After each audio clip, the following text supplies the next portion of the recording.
They called me a thief at my billionaire grandfather's will reading, right there in front of everyone who'd ever pretended to love me. My cousin Brittany stood first, designer heels planted like she owned the room. "Sophia doesn't deserve a penny," she declared, pointing at me as if I was something stuck to the bottom of her shoe. "My father didn't stop her." He nodded. Whispers snapped through the mansion's library like dry branches. My aunt clutched her pearls. My brother stared at the floor. And then the word hit me, sharp and humiliating. Feet. I didn't even get a chance to defend myself before the attorney, Mr. Caldwell, calmly closed the folder and said, "Your grandfather expected this." He turned his laptop toward the big screen, and in that instant, the air shifted, as if the whole family realized the same terrifying truth at the same time, because the camera was already rolling. My grandfather's mansion had a way of making you feel small, even if you had grown up inside it.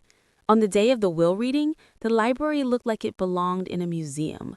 Walnut shelves, old-world globes, leather chairs no one touched unless a lawyer instructed them to. A fire crackled softly, more for atmosphere than warmth. Outside, the winter sun sat low and pale, shining through tall windows like it was afraid to touch anything. Everyone was dressed as if grief had a dress code. Brittany wore black, but it was the kind of black with a brand name and a confident smirk. My Aunt Diane kept dabbing at her eyes with a tissue that never seemed to get wet. My father, Mark, sat at the head of the seating arrangement like he was already practicing ownership. And me? I sat in the corner chair Mr. Caldwell had indicated, hands folded tightly in my lap so no one would see them shaking. I hadn't returned since the funeral. Back then, people hugged me and said, "He loved you," but the words slid off them like oil. In my family, love wasn't a feeling, it was a currency, and everyone wanted to know the exchange rate. Mr. Caldwell set his briefcase on the desk. He looked neutral, not cold, not kind, professional, the kind of man trained to keep his face steady while families fall apart. "Before we begin," he said, "Mr. Richard Hale asked that I remind you of something." Brittany's lips twitched. Oh, here we go. Mr. Caldwell didn't take the bait. He asked me to say, "I see what you do when you think no one is watching." My throat tightened. My brother Ethan shifted like he had suddenly remembered every time he had lied to Grandpa about visiting. Diane laughed too brightly. "That sounds like Richard, always dramatic." My father leaned back. "Let's not waste time, Caldwell. We're all busy. Busy grieving, busy fighting, busy calculating." I stared at the ceiling, willing myself to stay calm. The truth was, I was already tired. Tired of being the one who showed up. Tired of answering Grandpa's late-night calls when his hand shook too much to open a pill bottle. Tired of being the only person in this room who knew what his laugh sounded like when no one was trying to impress him. Mr. Caldwell opened the folder. He began, and the room leaned forward as one, like a pack of wolves hearing a gate click open. I swallowed. I told myself, whatever happens, stay steady. But I didn't know that within minutes they would try to bury me with a single word, and I didn't know my grandfather had planned for exactly that. If you only saw my family at funerals and weddings, you'd think we were close, that we loved each other fiercely, that we were the kind of family people envied. But I knew the truth. My grandfather, Richard Hale, didn't just have money, he had power. The kind that made people return calls instantly. The kind that made local politicians suddenly free for dinner. The kind that made my relatives orbit him like planets desperate for heat. After Grandma passed, Grandpa got quieter. Not weaker, just quieter. Like he had stopped wasting words on people. That's when I started visiting every Sunday. At first, it was small things. Grocery runs, sorting mail, teaching him how to use video calls so he could see my face without having to pretend he understood the buttons. Then it became bigger things. "Can you read this email? Can you tell me what this form means? Can you sit with me for a minute? The house feels too large today." I wasn't there for money. I was there because he was my grandfather and I loved him. But to Brittany, to Diane, to my father, my devotion looked like strategy. Brittany used to sweep in twice a year, Christmas and Grandpa's birthday, always carrying an expensive gift bag and always leaving before dessert. She'd kiss his cheek like she was collecting evidence of affection. "Love you, Grandpa," she'd sing, then glance at her phone. Traffic downtown is going to be a nightmare." My Aunt Diane visited when she needed something, usually a signature. My father visited when there were witnesses. He'd sit in Grandpa's study, voice warm and rehearsed. "Dad, you know I'm here for you." Then Grandpa would mention a charity project or an investment opportunity, and my father's eyes would light up like he'd spotted a loophole. "Yeah, yeah," he'd say, leaning in. "Let's talk numbers." And Grandpa would look at me. Just a quick glance that said, "You see it too, don't you?" I did. The last time I saw Grandpa alive, he was in his favorite chair by the window, wearing that old gray sweater Grandma used to tease him about. His hands looked thinner than I remembered, but his eyes were sharp. "Suf," he said, patting the armrest. "Sit." I sat. He studied my face like he was memorizing it. "They'll behave at the will reading," he said. I laughed, thinking he was joking. "Sure they will." He didn't laugh back.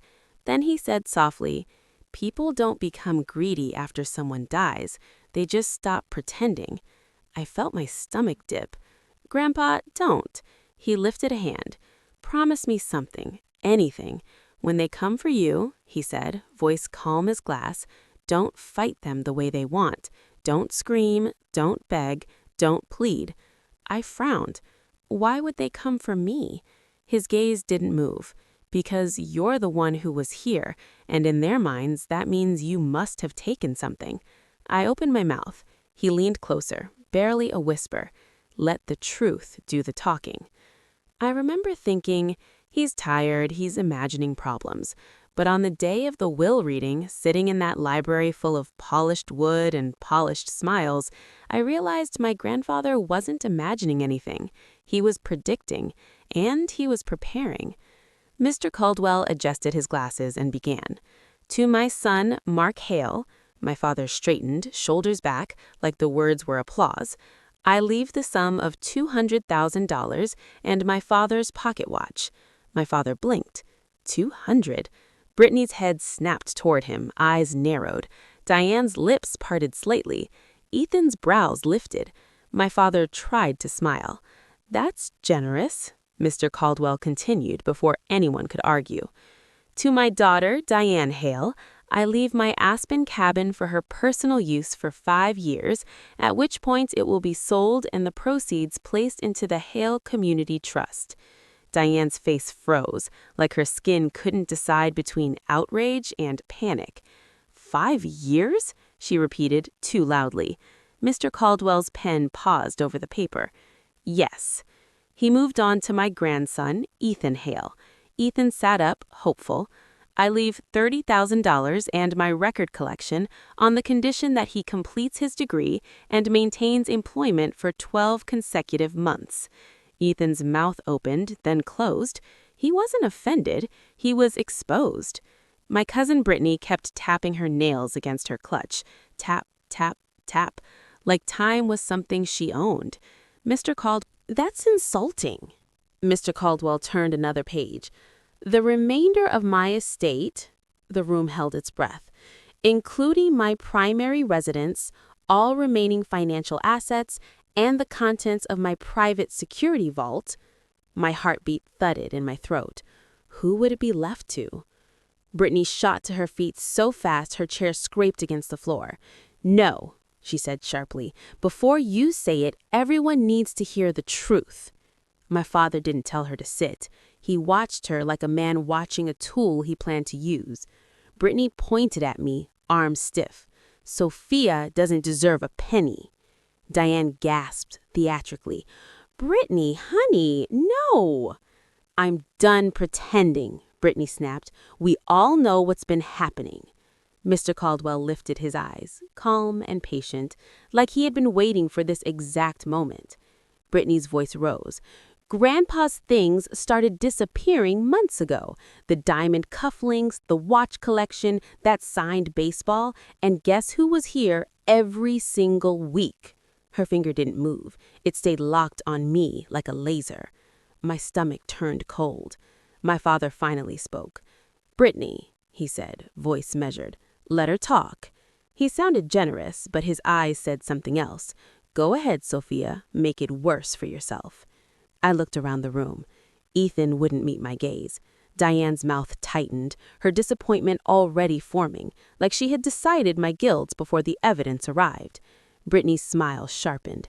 She had access, she had passwords, she had time alone with him and access to private areas of the house. My hands clenched in my lap. I forced my voice steady. "That's not true." Brittany laughed. "Oh, please. You're a scholarship girl who married into nothing and teaches, what, middle school? You really expect us to believe you didn't see an opportunity?" The insult landed hot and humiliating. My father's voice came again, softer.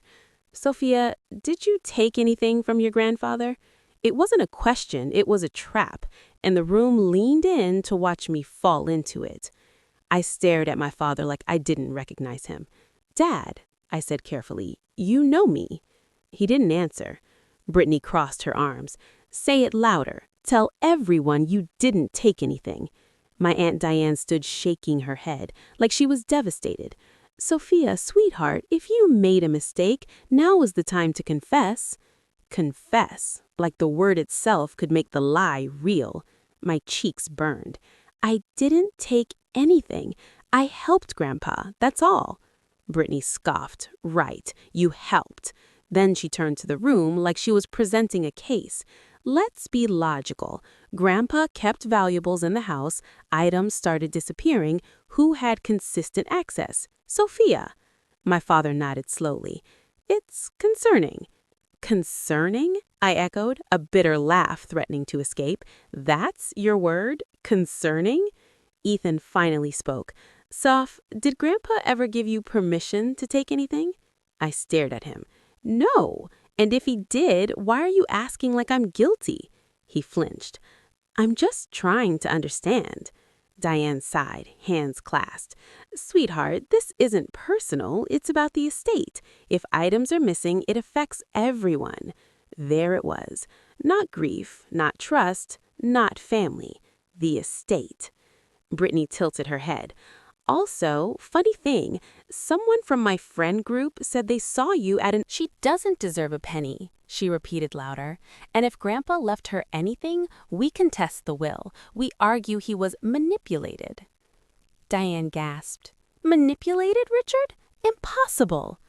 My father's voice was calm. "People deteriorate in the end, Diane." I whipped my head toward him. He was sharp. My father raised his eyebrows. "Was he, or were you influencing him?" I stared at him, stunned. Brittany's grin widened. "Exactly." Ethan looked like he wanted to disappear into the carpet. I pushed my chair back and stood, legs trembling. "This is disgusting," I said, voice shaking but loud enough to cut through the whispers. "You all barely visited him. You didn't take his calls. You didn't help him. And now you stand here calling me—" Brittany interrupted, almost delighted. "A thief?" The word hit again, heavier this time, carried by a chorus of nods. Diane pressed her lips together. "Sophia, if you return what you took—" "I didn't take anything!" My voice snapped, louder than I intended. The room went still, then immediately shifted into judgment, as if my raised voice proved guilt. Brittany's eyes glittered. "See? Defensive." My father's tone softened, falsely compassionate. "Sophia, we can handle this quietly if you cooperate." Quietly, like he was offering mercy, like he wasn't the one holding the knife of accusation. I felt my hands shaking. I forced them still. Then Mr. Caldwell raised one hand slowly, deliberately. The room obeyed him without realizing it. "Enough," he said. His voice was not loud. It didn't need to be. It carried authority built over decades, authority my grandfather had trusted. Everyone looked at him. Brittany folded her arms. "Finally, tell her she's not getting anything." Mr. Caldwell's eyes flicked to her, then to my father, then around the room. "I instructed," he said calmly, "to allow this to happen." My stomach tightened. My father narrowed his eyes. "What do you mean?" Mr. Caldwell closed the will folder carefully. Then he said the sentence that made the room feel suddenly colder. "Your grandfather expected this." The shift was immediate. It wasn't just the words. It was the way Mr. Caldwell said them, like he wasn't surprised, like he'd been standing in the rain for hours waiting for the storm to finally arrive. Brittany laughed, but it came out brittle. Okay, and Grandpa expected us to call out a thief. Mr. Caldwell didn't answer her right away. He opened his briefcase and pulled out a sleek laptop that looked almost insulting among the antique furniture. Diane blinked rapidly. What is that for? Mr. Caldwell set the laptop down and connected it to the large screen mounted above the fireplace, installed last year, ironically, at my father's insistence. He needs modern technology, my father had said back then, like he was doing Grandpa a favor.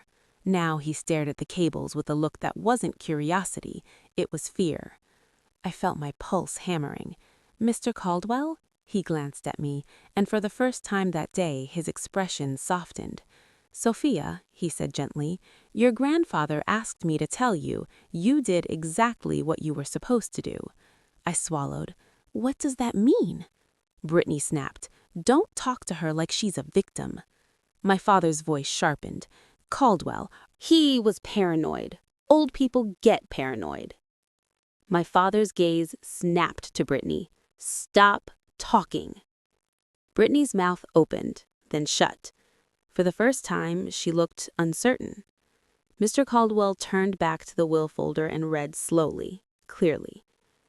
The remainder of my estate will be left to the person who helped me expose the thief, and who showed up when the rest of you only showed interest. Brittany scoffed. Cryptic nonsense. Mr. Caldwell's eyes lifted. Not cryptic, precise. He clicked a file. The screen went black, then switched to a camera angle of the mansion's hallway, wide, clear, time-stamped.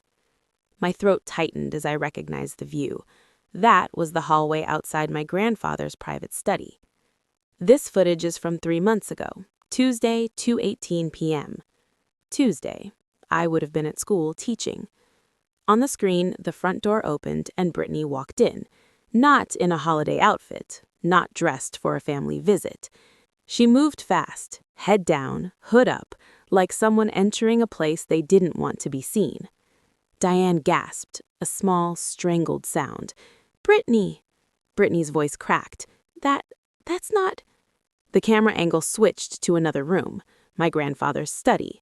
Brittany moved with practiced confidence. She went straight to the safe behind the painting, something I didn't even know existed until Grandpa showed me in his final weeks.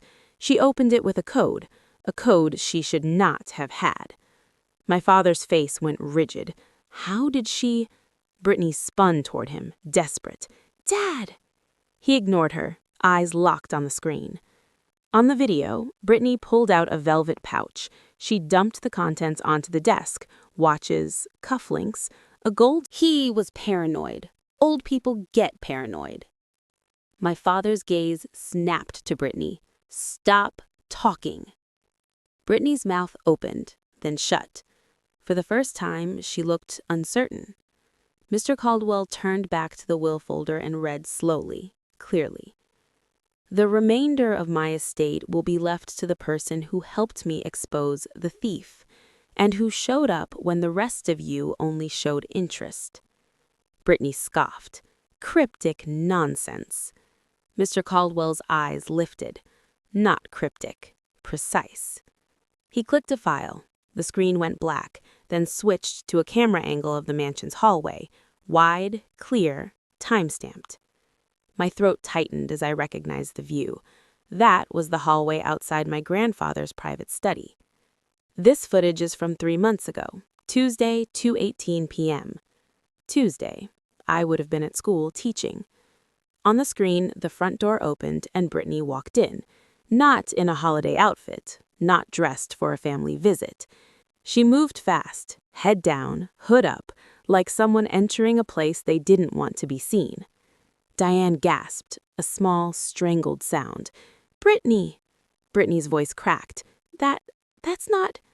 The camera angle switched to another room, my grandfather's study.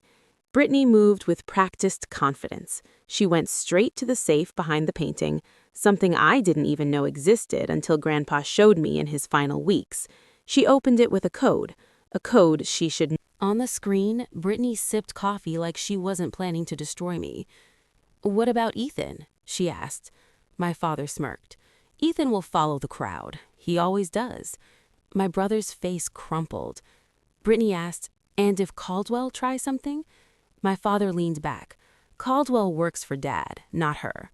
The lie was almost funny because Mr. Caldwell stood in front of us now, calm as stone, proving exactly who he worked for. Mr. Caldwell paused the video. No one spoke. Not Diane, not Ethan, not even Brittany. My father's face looked drained of blood. No drama, no gore, just the reality of a man caught inside his own words. I heard myself whisper, "You plan to ruin me." My father turned slowly, eyes wild. "Sophia, listen." Brittany snapped, "This is entrapment." Mr. Caldwell's voice cut through her. "This is evidence." Then he added, "Quiet." And your grandfather made sure it would be admissible. The final click of the mouse sounded louder than a gavel. Mr. Caldwell opened one last file. "This," he said, "is your grandfather."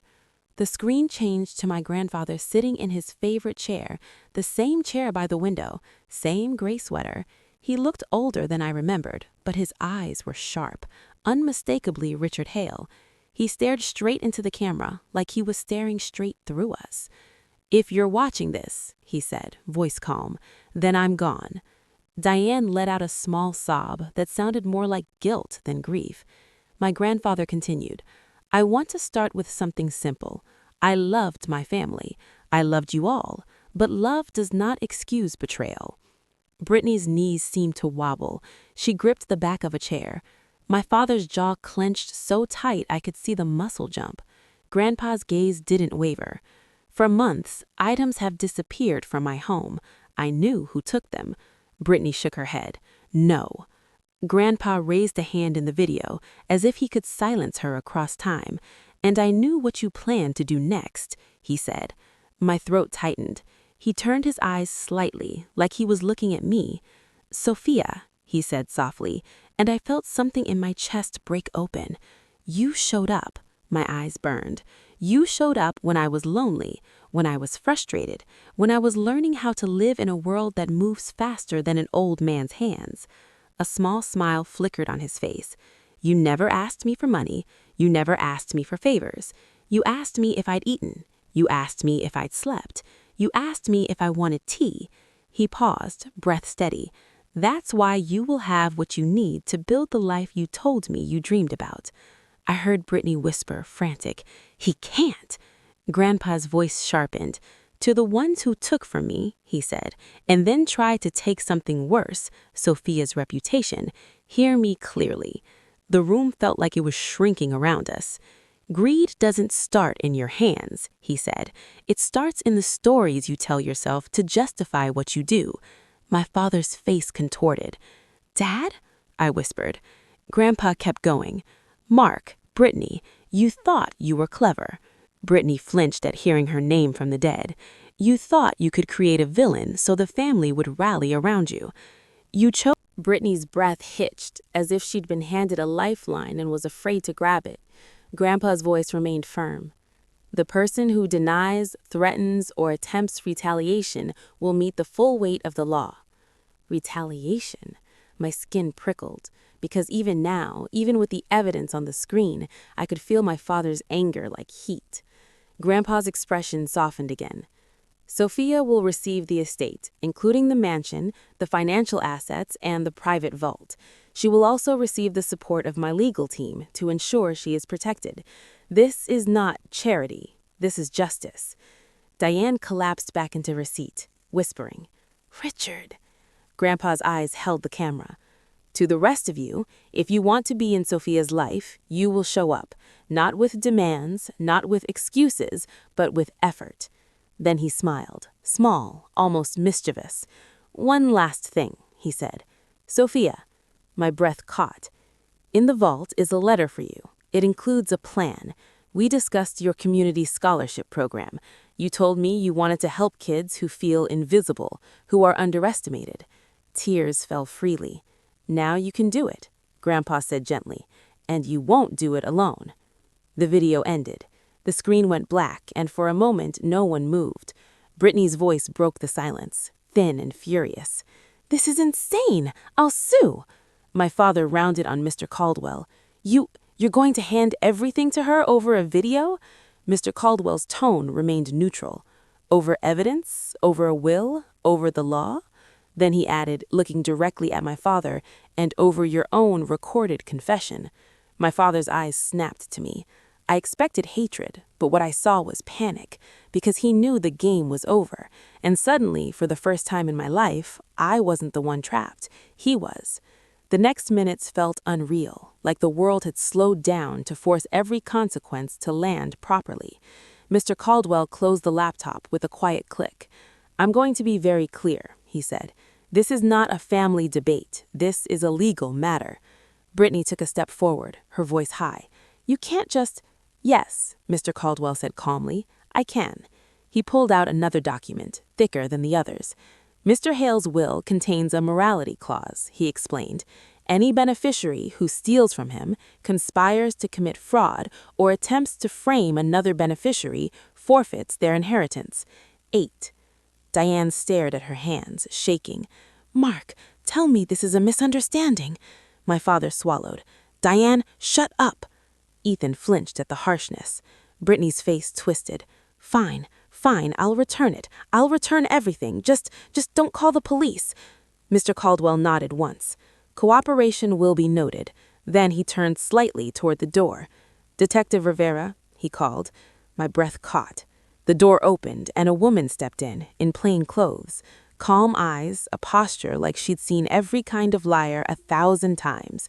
She didn't look aggressive. She looked prepared. Brittany staggered back. "You had her waiting outside?" Mr. Caldwell's voice was steady. "Your grandfather did." Detective Rivera glanced around the room, taking in the faces. "I'm not here to create a scene," she said evenly. "I'm here to ensure no one attempts intimidation, threats, or destruction of property and evidence." My father's face hardened. "This is my house." Detective Rivera held up a hand. "Not as of today, Mr. Hale." He froze. I felt something shift in my spine, like I'd been standing bent for years and suddenly remembered I could straighten. Mr. Caldwell slid an envelope toward me. "This is for you, Sophia," he said quietly, "from your grandfather." My fingers trembled as I took it. Grandpa's handwriting. "Make something good out of a place that once felt heavy." I swallowed hard. And remember, justice doesn't need to be cruel to be real. I looked up, eyes wet. Brittany was staring at me like I'd stolen oxygen from her lungs. My father's voice came out low, threatening, without saying the forbidden words. "Sophia, we can talk about this privately." Detective Rivera's gaze snapped to him. "Not without counsel present." Mr. Caldwell nodded. "Any communication regarding the estate goes through my office." My father's eyes flashed. "You're really going to do this to your own father?" Something in me steadied. I met his gaze. "You did this to me first," I said. The room didn't explode into chaos the way Brittany had probably hoped. It didn't become a screaming match where she could play victim. It became something worse for them. It became official. Detective Rivera took out a small notebook. "Miss Brittany Hale, you'll provide a list of items removed and the locations of any sales. Mr. Mark Hale, you'll provide financial statements related to any transactions connected to stolen property." My father stiffened. "I'm not—" Mr. Caldwell's voice was quiet. "The alternative is a subpoena." Brittany's shoulders slumped. "I'll cooperate," she whispered, eyes darting to my father. My father didn't look at her because, for once, he couldn't control the narrative, and when the narrative dies, all that's left is the truth. 6 months later, the mansion didn't feel like a weapon. It felt like a place that could breathe. I didn't keep it as a trophy. I didn't throw parties to prove a point. I didn't post dramatic photos online. I did what Grandpa and I had talked about in those quiet Sunday afternoons. I turned it into something useful. The library where they called me a thief became a scholarship office and tutoring space. The long dining room where my father used to brag about legacy became a community meeting room where families could ask for legal guidance, funded by the Hale Community Trust. And the vault held more than money. It held letters my grandfathers and grandmothers had written across decades. It held documents for a scholarship foundation already drafted and ready. It held a final note in Grandpa's blunt handwriting. Don't just inherit, build. Ethan came around slowly. At first he avoided me, then one day he showed up with a box of old photos. "I'm sorry," he said, voice rough. "I didn't know what to do in that room." I didn't forgive him instantly. I didn't pretend it didn't hurt, but I nodded. "Show up again," I said. "That's how you make it right." Diane apologized too, tearful, dramatic, but real enough that I believed she regretted it. Brittany. Brittany returned most of what she took. Some items were gone for good. She faced consequences, legal and personal. There was no revenge fantasy, no cruelty, just accountability. She lost her perfect reputation, and for the first time, she had to live without it. My father tried to fight. He tried to threaten. He tried to pressure. He tried to paint me as ungrateful. But the law doesn't care about family titles, and Mr. Caldwell made sure I had protection, restraining boundaries, official channels, documented communication,